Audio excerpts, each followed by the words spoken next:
Archbishop Dr. Winnie Owiti kachiel kod Archbishop Philip Obuya duto te gintiere e studio marwa ma Kisumu. Archbishop Dr. Winnie Owiti machiegni ahinya twak ka wachako twak kaluwore kod sigla ma samoro ne watudo mondo mi ochope yo maler ne nyikwara mogie televisen magi e pacho kama gintie kachiel kod gwenge magi neno mane momiyo wadeko matin kapok wachopo kuomi. Kata kamano thuolo en mari mondo ikaw inyiswa ne in Dr. Winnie Owiti, Archbishop mar Vosh, kaka alere no samoro in kod nonro machielo gi lony machielo.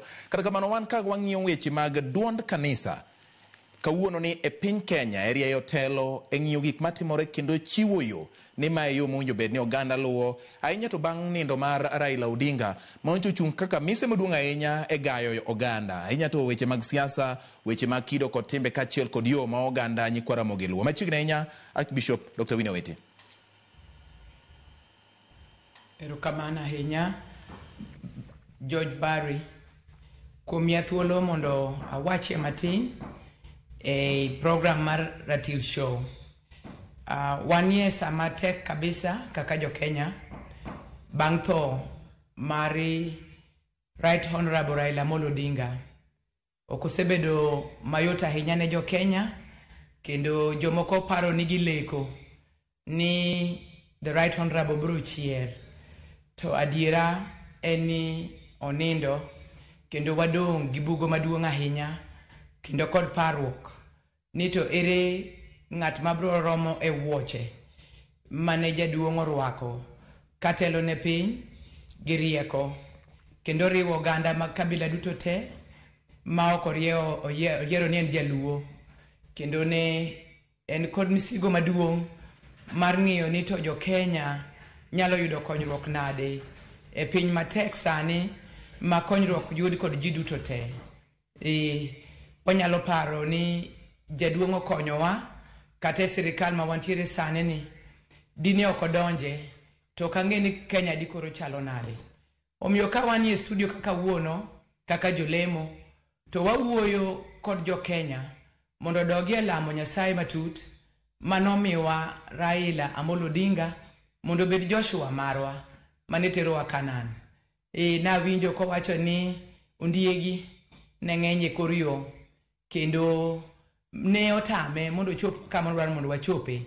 To gima mor mondo awach kod jo Kenya kawuono kaka jolemo ni noneno loka cha mana kaka Musa nowacho ne Joshua, aseneno piny mar singruok to kabichopo kodu to Nyasaye biro kelo ng'ama chielo mondo chop kodu.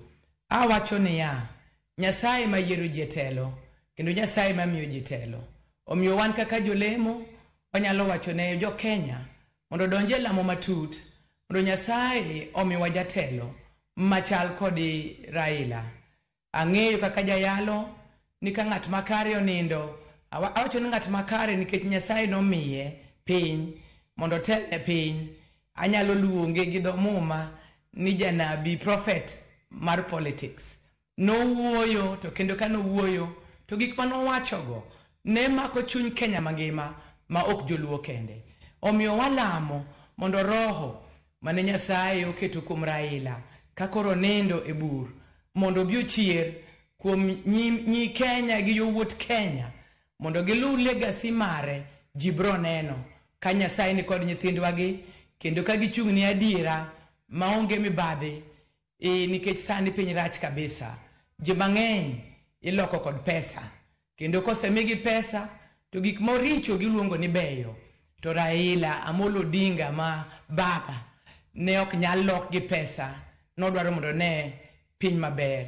Omiyo wan gi lamo maduong' ni Nyasachwa manokelo ne Joshua ne Musa ng'iyo Kenya gi wang' maber kendo wadoguru e lamo mang'eny e kinde machalo kod ma mondo Nyasaye onyiswa ni to en ng'a ma Nyasaye oketo kata mani oganda luo ka mondo obi oringi wachni.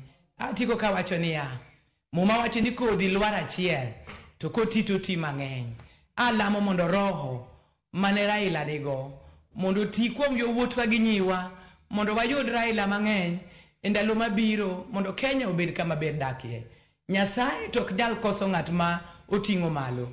Omiyo walamo kaka jolemo mondo kuo bedie kendo e kinde ni kaka walamo Nyasaye ok nowewa kaka oganda Luo. Agole Nyasaye erokamano. Ma gik manyalo wacho kinde makama ni walama ahinya kendo wabed kod kwe mang'eny. Ji dwa wuoyo ahinya to jatelo ka wuoyo to non ahinya gik mowacho. Wach mora mora mawuok e dho jatelo ni kod meaning maduong'. En kinde mar lamo kod sayo mondo wayud jotelo mabro miyo Kenya dhi nyime kaka legacy mar jaduong' monindo ne dwaro.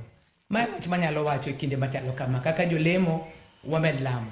Erokamano ahinya Archbishop